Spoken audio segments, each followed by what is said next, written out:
The commander's rise to power wasn't a simple tale of military genius or sudden, unexpected victory. It was a complex story of personal struggle, ambition, and the harsh realities of a world on the brink of change. He wasn't born into a position of privilege, nor did he inherit any noble title. His origins were modest, rooted in a region constantly embroiled in political turmoil and warfare. Yet, from a young age, he displayed a ferocity and cunning that set him apart. His early life was marked by hardship and survival. His family, like so many others, was caught in the crossfire of shifting allegiances and constant invasions from neighboring territories. These formative experiences would shape his character and, ultimately, his approach to warfare. By the time he came of age, the world around him had already begun to fracture. The established powers were faltering, and the old methods of governance and warfare were crumbling under the pressure of new, more ruthless forces. Empires that once stood as titans were now slowly disintegrating, leaving behind a power vacuum that many sought to fill. In this climate of instability, the commander saw an opportunity. He wasn't interested in preserving the old ways or rebuilding what had been lost. His vision was different. He was driven by a need to reshape the world, and he understood that the conventional rules of war wouldn't help him achieve this. If he wanted to carve out a legacy that would endure, he would have to break the mold entirely. As he began his rise, the commander quickly gained a reputation for his ruthlessness. Early battles saw him employing tactics that shocked even the most hardened warriors. While others would fight for territory or resources, he fought to break his enemies mentally and emotionally. Where other commanders focused on building alliances or winning battles through traditional means, he recognized that the true strength of an army didn't lie in the number of soldiers or the might of its weapons, it lay in the mind. Fear could be wielded as a weapon just as deadly as any blade or spear. Through his actions, he began to develop a terrifyingly effective strategy, the use of terror. His first major military victories were marked by brutal executions, sudden raids, and displays of overwhelming force. But it wasn't just the violence that struck terror into the hearts of his enemies. It was the unpredictability, the complete disregard for conventional rules of engagement. He would attack at unexpected times, target civilians, and destroy entire towns, all to send a singular, powerful message. His enemies were utterly powerless in the face of his strategy. His forces, while often smaller in number, were terrifyingly efficient and brutal. They didn't just fight, they created fear, spreading it like a plague. And in this fear, the commander saw his greatest advantage. At the heart of his approach was psychological warfare. Unlike other military leaders, who relied on conventional tactics or brute force, he understood the human psyche. He knew that the most effective way to defeat an enemy wasn't always by outnumbering them or outsmarting them, it was by making them question their very will to fight. The commander was a master at manipulating fear, creating chaos, and destabilizing entire societies without ever having to engage in direct, drawn-out battles. His campaigns were lightning-fast and devastatingly effective, leaving his enemies stunned, disoriented, and often broken before they even had a chance to respond. This approach was not without its critics. Many of his contemporaries viewed him as nothing more than a barbarian, a leader who relied on cruelty and terror rather than strategy or honor. But this criticism did not faze him. In his eyes, honor was a luxury for those who had the time to entertain it. In a world that was constantly on the brink of collapse, where alliances were fragile and the survival of the fittest was the only law that mattered, he had no interest in playing by anyone else's rules.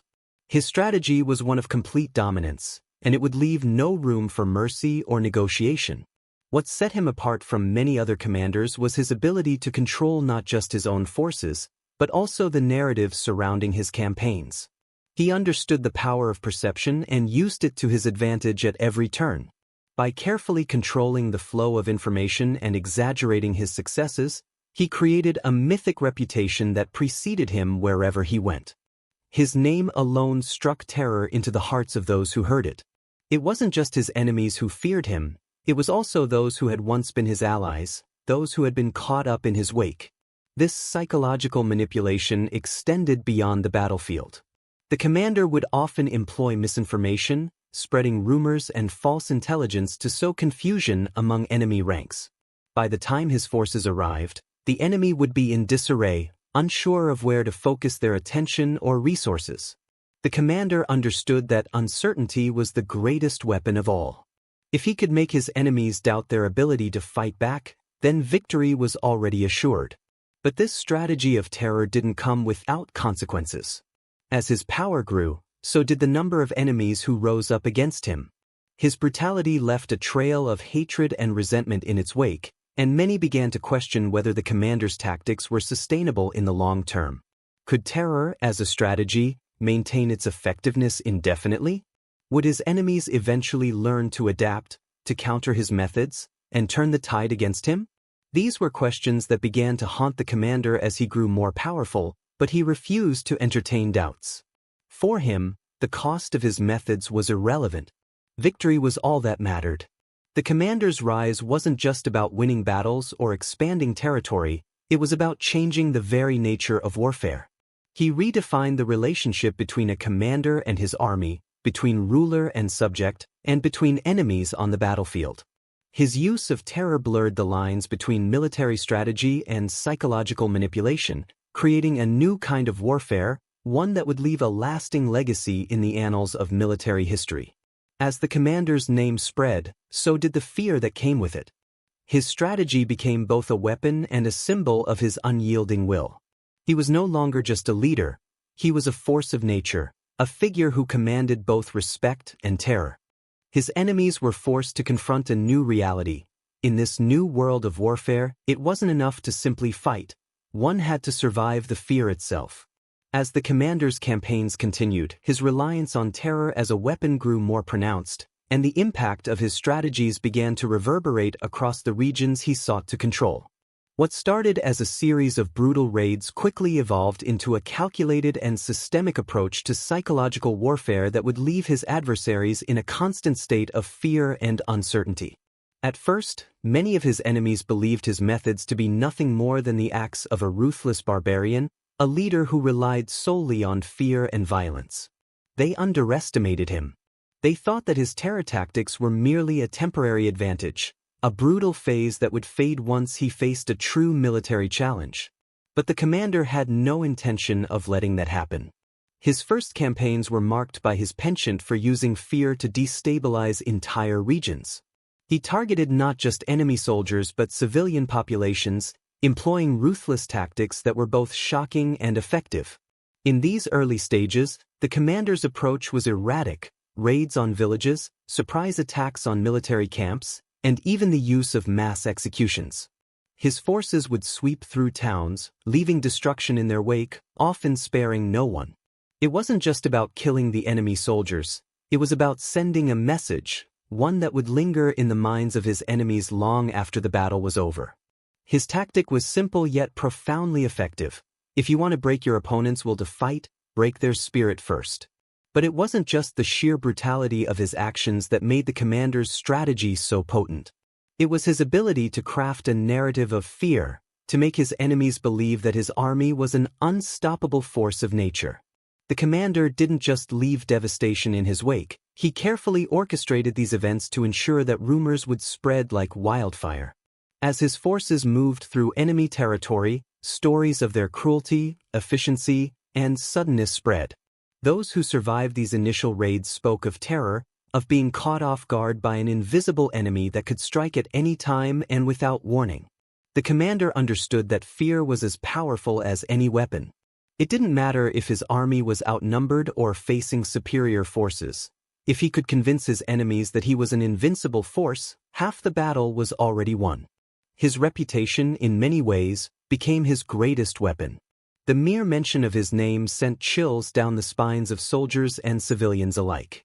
In his campaigns, victory didn't always require direct confrontation. It often meant creating an atmosphere of psychological terror that would cause entire armies to crumble under their own fear. One of the most striking elements of his strategy was his use of psychological manipulation to confuse and destabilize enemy leadership. The commander would often send false intelligence, create divisions among rival factions, or simply allow rumors of his brutality to spread unchecked. As his reputation grew, so did the confusion within the ranks of his enemies. Leaders who had once been confident in their ability to resist began to doubt their own position. They feared that any misstep would lead to total annihilation. This uncertainty was a gift for the commander. While his enemies were preoccupied with their own internal strife, he could advance unchecked, exploiting every opening with ruthless efficiency. But what set the commander apart from other warlords of his time was his ability to innovate. As the wars raged on, he adapted his methods to ensure that terror remained effective. He understood that fear could only carry him so far. Eventually, his enemies would adjust, and his tactics might lose their effectiveness. He had to keep them on edge, make them fear not only his army but also the unpredictable nature of his tactics. To that end, the commander began employing increasingly unconventional methods. His forces would sometimes disappear for weeks, only to strike unexpectedly when his enemies had let their guard down. His raids were not just designed to win battles. They were meant to disorient, confuse, and psychologically destroy. The commander was also a master at controlling information. He understood that the power of a story could be as impactful as the power of an army. In a world where communication was slow and unreliable, rumors and word of mouth could be the most effective weapons. As his forces advanced, he would leave behind marks of his passing, burned villages, mutilated bodies, and, most importantly, survivors who would tell the tale of the horror they had witnessed. This wasn't just a matter of cruelty, it was a carefully orchestrated campaign to ensure that the narrative of his invincibility spread like wildfire. He cultivated fear, made it palpable in every corner of the land. The commander's use of terror wasn't limited to external enemies, though. Over time, it began to affect his own soldiers. The atmosphere of constant fear that he created eventually seeped into his own ranks. Soldiers who fought for him did so not just out of loyalty, but out of fear of what would happen to them if they disobeyed or failed. It was a double-edged sword. While his tactics were incredibly effective in disorienting and demoralizing his enemies, they also created an environment of tension and paranoia within his own camp. The commander had to constantly remind his soldiers of the power they held, using fear as a motivator even for his own men. The line between loyalty and fear became increasingly blurred. This strategy wasn't without its challenges. As the commander's forces swept across the land, the scale of destruction grew. What began as a few targeted raids soon expanded into a campaign of widespread terror, and with it, a growing number of enemies. Other powers, seeing the threat posed by the commander's unorthodox methods, began to unite in opposition. But even as his enemies banded together, they struggled to counter the commander's psychological tactics. While they focused on traditional warfare, the commander's forces continued to strike at the very heart of his adversaries, by crippling their ability to think, to act, and to organize. The more the commander's power grew, the more he began to redefine what it meant to be a military leader. He wasn't just a strategist or a commander, he was a master of perception. He understood that warfare wasn't only fought with weapons, it was fought in the minds of those involved. Fear could break a man before any sword ever touched him, and the commander knew exactly how to use that fear to his advantage. His methods reshaped the battlefield in ways that were incomprehensible to those who adhered to the old ways of thinking. In the end, it wasn't his army's size or strength that made him formidable, it was the overwhelming, suffocating fear that followed him everywhere he went. As the years passed and his empire grew, the commander's reliance on terror became a double-edged sword. His enemies began to learn from his methods, adapting and fighting back in increasingly clever ways. While he continued to employ fear, it was no longer as effective as it once had been. The key to his success, his ability to break the spirits of his enemies, was starting to wear thin. Yet, for the commander, terror was more than just a tactic, it was the lens through which he viewed the world. He had come to believe that fear was the ultimate tool of control, and there was no going back. The world he sought to create was one where the mere thought of resistance was enough to keep his enemies in check. But as his reliance on terror continued, a new question began to emerge. Was he truly in control, or had terror itself become the master of his actions? As the commander's tactics evolved, so too did the intricacies of his psychological warfare. He became more than just a leader. He became a master of manipulating perceptions, orchestrating fear, and exploiting the vulnerabilities of his enemies in ways that defied traditional military thinking. His brilliance lay not only in his ability to deploy vast forces or outmaneuver opponents on the battlefield, but in his deep understanding of human nature and how it could be bent to his will. It was no longer just about shocking his enemies with cruelty or demonstrating physical superiority. It was about mastering the subtle, unseen forces that governed human behavior, fear, doubt, and confusion. One of the commander's greatest innovations was his ability to control the flow of information. In a time when news spread slowly and often inaccurately, he understood that a carefully cultivated narrative could be as powerful as any weapon. He began to manipulate not just the physical battlefield, but the very stories that surrounded him. His reputation, carefully constructed over time, was a weapon in itself. Every victory, every battle, every raid was amplified, exaggerated, and spun into a myth that instilled both awe and terror in the hearts of his enemies. The commander became a larger-than-life figure, a symbol of unstoppable power and ruthless efficiency. The mere rumor of his approach was enough to send shockwaves through entire regions. What made him so dangerous was that his name alone could induce paralysis, freezing enemy forces before a single shot was fired. But the commander didn't stop there. He understood that fear could be weaponized in more subtle ways, and so he began to plant seeds of doubt within the minds of his adversaries. He would spread disinformation and fabricate stories about his supposed actions. Often, he would allow a small number of survivors from his raids to escape, their tales of horror and suffering reaching the ears of enemy leaders and soldiers. These survivors, traumatized and broken, became living instruments of terror. Their recounting of events, often exaggerated or distorted, served to create an atmosphere of paranoia and uncertainty. The commander's forces didn't need to strike everywhere at once. The fear of his presence alone could destabilize entire regions. The enemy would find themselves questioning their ability to fight back, wondering if any move they made would be met with swift and brutal retribution. The commander was not merely a tactician. He was an artist in the manipulation of fear. His use of psychological warfare was akin to an elaborate game of chess, with every move carefully calculated to achieve the desired outcome. He understood that human beings were more vulnerable than they realized to psychological manipulation. Leaders who thought themselves safe behind fortified walls or within the safety of their own armies found themselves gripped by fear, not because of the commander's physical forces, but because of the invisible weight of uncertainty and dread he cultivated. The commander had learned how to exploit the very weaknesses of the human mind, turning doubt into a weapon that could weaken the resolve of even the most hardened soldiers. A hallmark of his strategy was the use of fear not just as a tool against the enemy, but as a means of controlling his own forces. While many commanders relied on loyalty and discipline to maintain order in their ranks, the commander employed fear as both a motivator and a tool for control. His soldiers fought not just out of duty, but out of an acute awareness of the consequences of failure. Discipline in his army was enforced by the looming threat of extreme punishment. The commander cultivated an atmosphere of dread within his ranks, where no one was truly safe. Soldiers feared both the enemy and their own commander. For those who faltered or disobeyed, there was little mercy. To displease the commander was to invite swift and brutal punishment, often in the form of public execution or torture. The commander's forces were unified by fear of his wrath rather than by loyalty or camaraderie.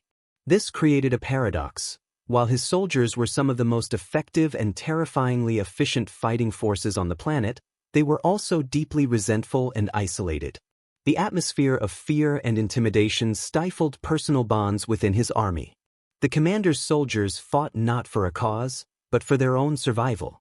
Trust among them was scarce, for they knew that one false move could lead to their demise. In a way, the commander had built an army of fearful individuals, each one driven by self-preservation rather than any noble sense of purpose. Yet, despite this, his army was fiercely loyal, at least on the surface. Fear, it seemed, could bind men together as effectively as any sense of loyalty or shared cause. The commander had learned to harness the power of fear, shaping it into an almost religious devotion. His soldiers followed his orders without question, not because they believed in his vision, but because they feared the consequences of disobedience. The commander had created a system where fear was not just a tool of war, but a way of life.